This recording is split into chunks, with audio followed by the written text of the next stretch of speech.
Hey guys, welcome to my channel Babli Beauty. Today we are going to know how to use cold cream to reduce acne. The first point is to choose a good cold cream from the drugstore or make it your own. In next video, I'll show you how to make your own cold cream. The second point is in the morning use your cold cream to cleanse your face. Wash your hands. Use your fingers to scoop out the dime-sized dollop of cold cream from the jar. Massage it onto your skin in a circular motion starting from the chin. Leave the cream on for a minute to give it time to dissolve any sebum clogging your pores. The third one is to remove the cream. There are two ways to remove the cream. If your skin is very dry, take a soft tissue and gently wipe. The residual cream will give your skin the extra layer of moisturizer. If your skin is oily to normal, use the warm washcloth to wipe the cold cream off. Splash the warm water on your face to remove any remaining cream.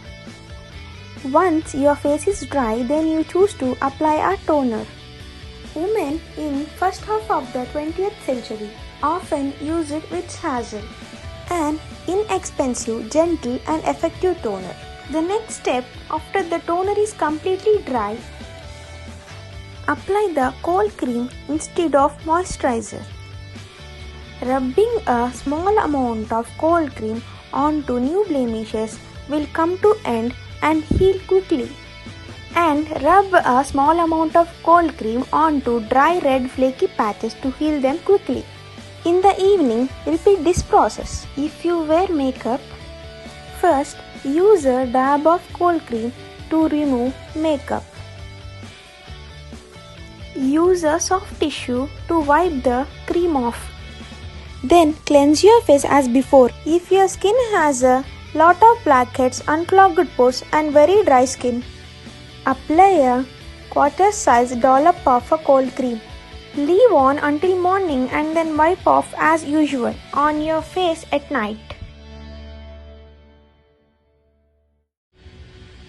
Make sure to use an old but clean pillowcase.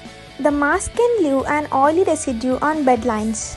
By following these steps, you can definitely get smoother and clearer skin. And you can clearly see that your acne is reducing day by day.